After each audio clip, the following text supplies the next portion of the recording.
말씀은 마태복음 6장 1절에서 4절까지 말씀입니다.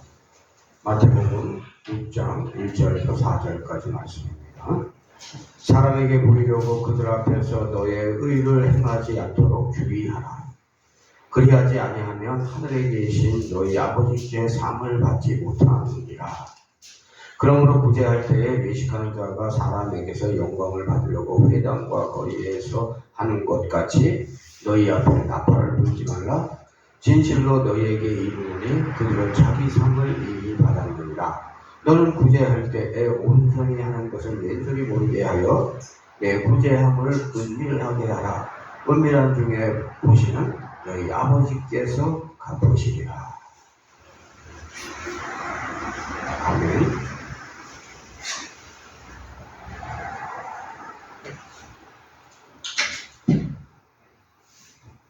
신앙생활을 하다가 중간에 그만두는 사람들이 많아요. 신앙생활을 하다가 중간에 그만두는 사람들 특징이 무엇이나 하나님을 바라보지 않고 사람만 쳐다보고 신앙생활하는 사람들이에요. 그 사람들은 어려운 일이 생기면 무너지기가 쉬워요.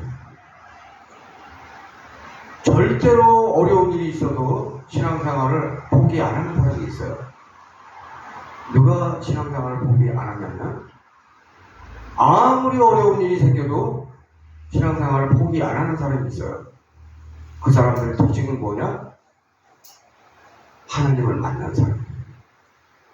하나님을 만난 사람들은 무슨 일이 있어도 신앙생활을 포기 안 해요. 네, 하나님을 만나지 않은 사람은 사람만 보고 신앙생활 하다가 사람에게서 똥냄새를 맡으면 그 똥냄새 난다고 안 나와요.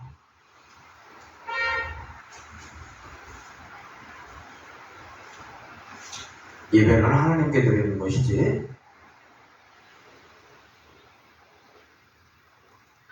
사람이 뭐 하는 이벤트가 아니에요.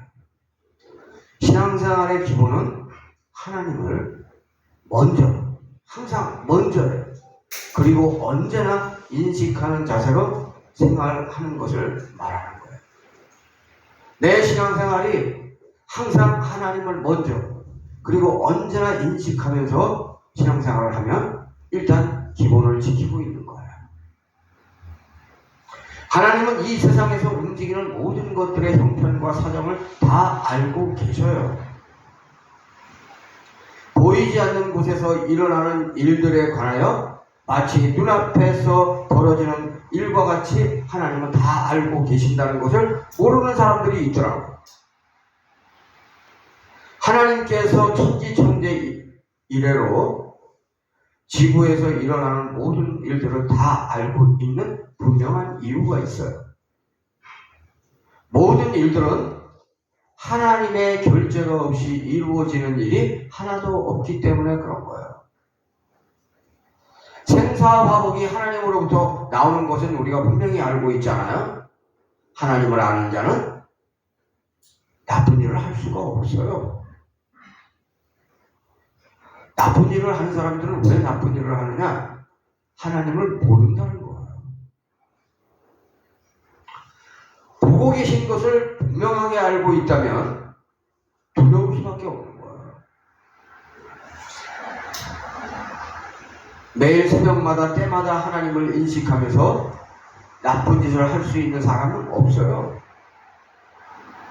하나님께서 보고 계신 것을 인식하지 못하거나 모르고 계실 것이라고 착각하고 있기 때문에 나쁜 짓도 행할 수 있는 거예요. 정상적으로 신앙생활을 하는 사람들은 하나님과 하나님의 능력을 알고 있습니다. 하나님을 두려워할 줄 아는 사람들이기 때문에 그런 거예요. 이익을 위하여 뻔뻔한 행동을 하는 사람들은 하나님을 인식하지 못하고 어리석은 자들이에요. 그 사람들에게는 왜 뻔뻔한 행동을 얼마든지 할 수 있느냐? 눈앞에 보이는 돈, 눈앞에 보이는 이익은 잘 보여요. 그런데 보이지 않는 하나님은 안 보인다고 얘기하거나 모른다라고 이야기해요. 이익의 눈이 어두워서 하나님을 인식할 수 있는데도 못한다라고 자기 스스로 자기 체면을 걸어버리는 거예요.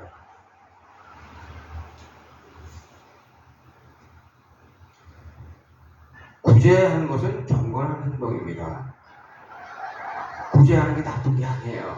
아주 좋은 거예요. 그런데 구제한다고 사람들에게 보여주려고 하는 것은 착한 사람이라는 것을 남들에게 인식시켜 주려고 하는 거잖아요. 그거는 올바른 행동이 아닌 것이에요.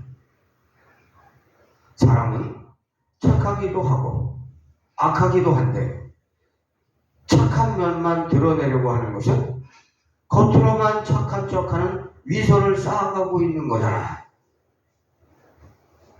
계속 착한 면만 드러내고 있으면 위선자로 살아가는 연습을 하고 있는 거예요. 구제는 경건한 행동이지만 모든 것을 아시는 하나님께 보이려고 애쓰는 자는 위선으로 가지 않고 진실한 방향으로 가게 되어 있는 거예요.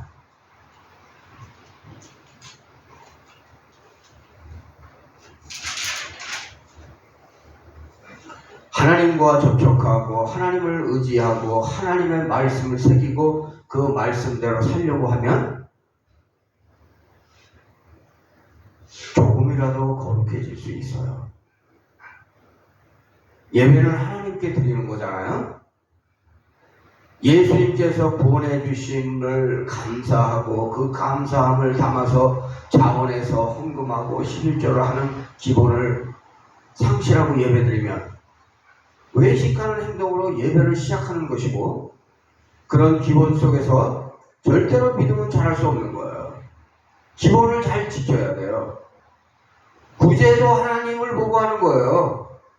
사람을 보고 하지 마세요. 왜 사람을 보고 하냐고요? 믿는 사람이. 믿지 않는 사람은 사람을 보고 해요. 그러나 믿는 사람은 하나님을 보고 하는 거예요. 나는 구제하는 사람이라는 것을 나타내는 것이 먼저라면 그 구제는 사람들에게 나는 착한 사람이라는 것을 통보하는 역할을 하는 것이지, 그게 진정한 구제가 되겠어요? 구제는 하나님께서 좋아하십니다. 구제는 제가 아까도 말씀드렸지만 경건한 행동이라고 그랬어요. 그런데 이 구제를 하나님만 알고 계시면 돼요. 그래서 어떤 사람은 구제할 때 그러잖아요. 의도적으로 아무도 모르게 구제를 하잖아요.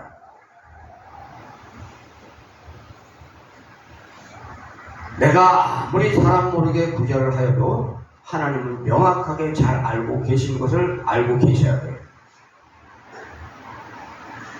내가 진실되게 구제하면 그 구제를 하나님께서 기억하시고 하나님의 방법대로 처리하십니다. 하나님과 거래하는 자가 되어야 돼요. 하나님과 거래할 줄 모르고 사람들에게 나는 구제하는 사람이라고 착한 면을 드러내려고 하는 것은 그야말로 어리석은 행동이라고 오늘 예수님께서 말씀하고 계셔요.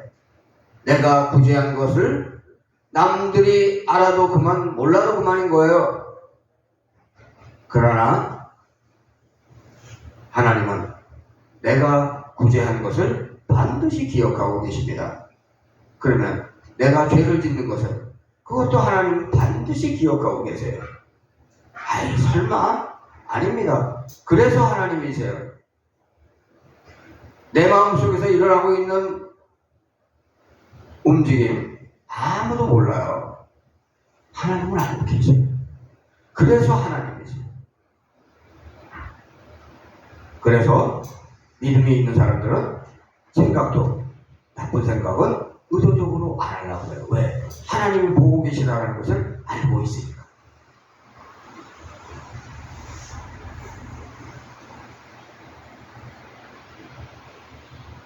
천한 사람이라서 박대하고, 힘이 없다고 박대하고, 가난하다고 박대하고, 머리 나쁘다고 박대한 것을 하나님은 다 기억하고 계세요. 하나님을 속일 수 없다는 거예요.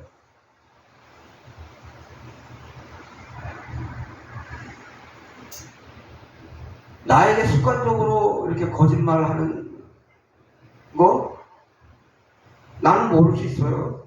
그런데 하나님께서 다 알고 계셔요. 그렇다고 저도 모르는 건 아니에요. 다 알지만 안다고 얘기를 안 하고 있는 거죠. 교회에서는 착한 척하고 세상에 나가서는 세상 사람 하는 거 다 하면서 말씀대로 산다고 거짓말하는 거, 그 하나님께서 다 알고 계신다. 하나님은 100% 알고 계시고 사람들이 모를 것 같죠. 근데 알아요. 사람들도 알아요. 세상에서는 속일 수 없는 거예요. 세상 사람들도 다는 몰라도 대략은 거짓말 하는지 아닌지 대략 안다. 근데 어떻게 하나님을 속이냐 이거.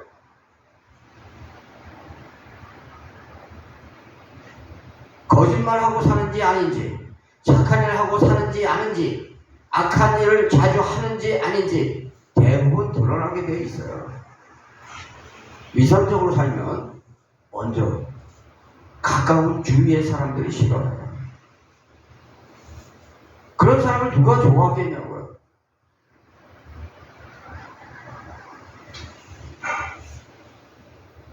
그리고 위선적으로 신앙생활하면 믿음이 자라지 않게 돼 있어요. 그게 딱 보여요, 목사는. 하루 이틀 보는 것도 아니고 맨날 보는데 그게 안 보입니까? 다 보이지. 본인은 기가 자라는지 안 자라는지 모른단 말이에요. 그러나 옆에 있는 사람은 잘 알게 돼 있어요. 몇 년 지나면 웬만큼은 다 알게 돼 있어요.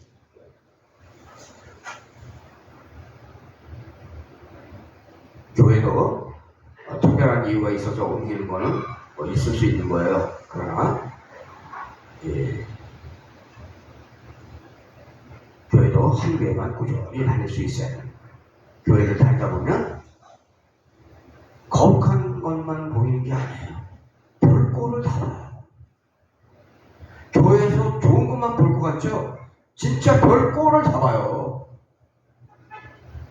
별거를 다 볼 때마다 기도하고 이기고 견뎌내는 사람이 그게 진짜 신앙이에요. 그래서 어느 교회에서든지 40년, 50년, 60년 신앙생활 한 사람들은 내공이 있어요.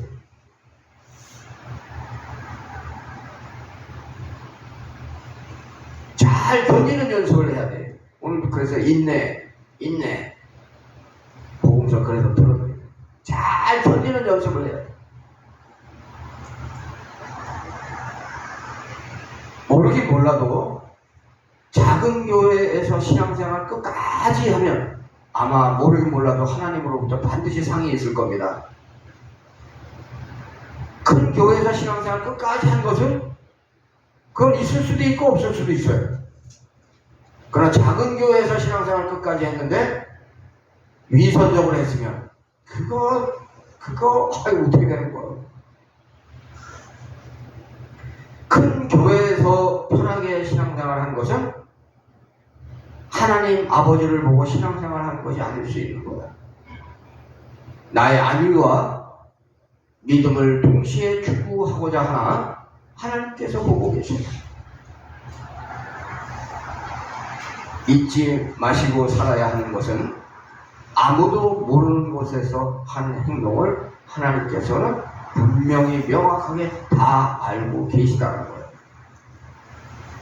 내 방에서 나 혼자서 조용히 생각하고 있는 것을 하나님께서 모르는 것이 하나도 없다. 하나님을 속일 수 있는 곳이 없어요.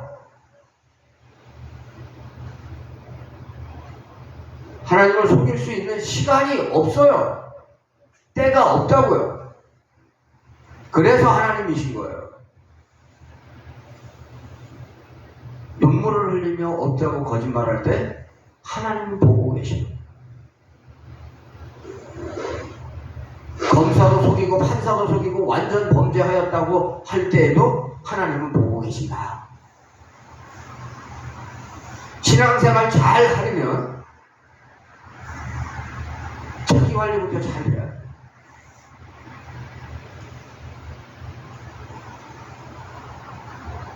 살 빼는 거, 술, 담배 안 하는 거, 이것도 잘 관리해. 포기하지 말고.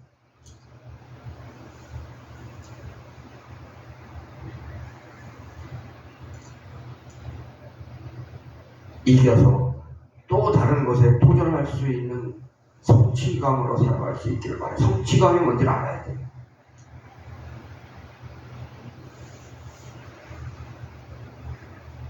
이길 수 있어야 돼요. 이기는 것이 그게 신앙생활의 핵심이에요. 이겨야 돼요.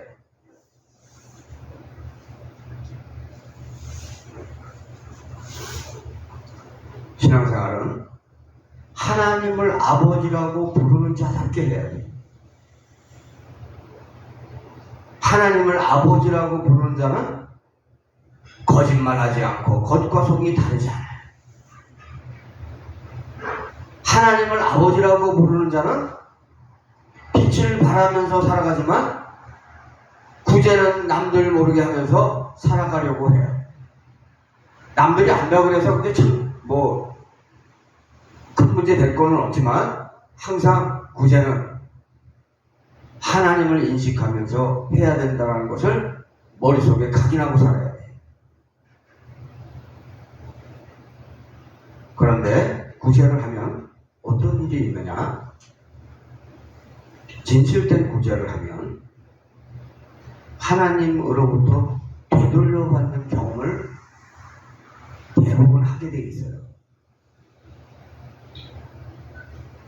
그래서 구제하는 자는 속으로는 넉넉하게 살아갑니다. 구제하는 자들 특징이 그거예요. 구제하는 자들은 마음이 괴롭고 너무 번민하고 이런 게 없어요. 편안해요. 겉으로는 검소하게 살면서 아껴서 구제하잖아요. 그럼 저 사람 인생 살아가는 게 경제생활 참 힘들겠다. 안 그래요. 속이 편안해요. 하나님을 아버지라고 부르는 자는 잘못한 것을 자주 찾아내어서 고치려고 해요. 자랑할 것보다 고칠 것이 많다고 생각하는 사람들이 하나님을 아버지라고 부르는 자예요. 그래서 잘못한 것을 고칠 게 많다라고 생각하기 때문에 겸손하게 섬기면서 살기를 원하는 거예요. 하나님을 아버지라고 부르는 자는 계속 끊임없이 달라고 강구해도 주시지 않으면 심각하게 생각하고 근본적으로 잘못된 신앙생활의 잘못을 찾으려고 구도의 삶을 살려고 해요. 뭔 얘기인지 아시죠? 자신의 잘못을 찾는 자가 되어야 돼요. 잘못을 헤아릴 수 없이 하다가 보면 그냥 포기해버리는 경우가 생겨요. 그런 사람이 되어서는 안 되겠어요.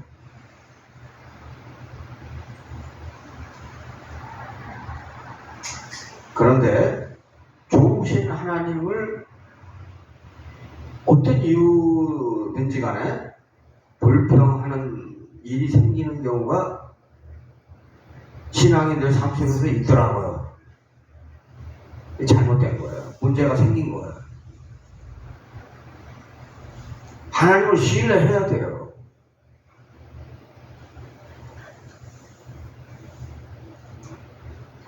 구제는 어떻게 하는 것이냐? 로마서 12장 8절에 보면 이렇게 기록이 되어 있어요.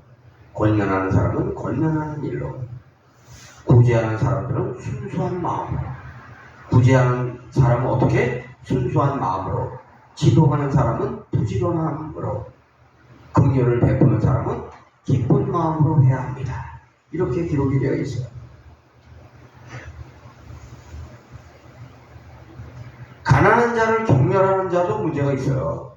그렇지만 거짓은성으로 돈 없다고 거짓말하는 자는 이건 신앙생활할 자격도 없는 거예요. 성도들은 교회를 책임지고 지키고 봉사하는 사람이지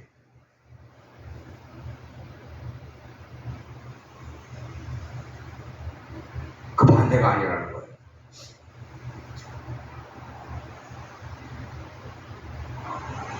성도들은 무엇보다 권세 있게 살아가기를 바랍니다. 잘난 척 하려고 구제하는 일이 없겠지만 그렇게 살지 말고 오직 하나님을 바라보면서 구제하는 자가 되기를 바랍니다. 하나님의 위로를 경험해야 삶이 기쁜 거예요. 누가 나를 위로해 주겠어요? 하나님의 위로를 받는 사람이 되어야지. 구제하는 자는 하나님의 위로를 받게 돼 있어요.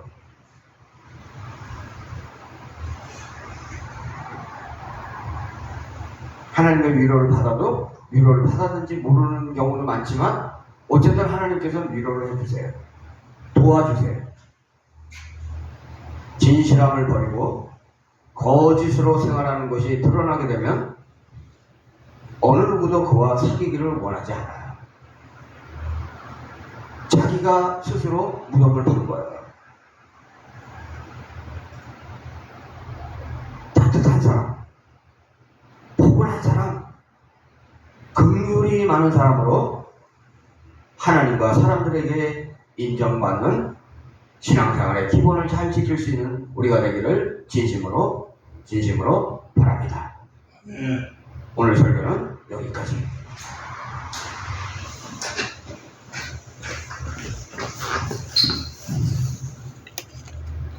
봉헌하겠습니다. 412장입니다.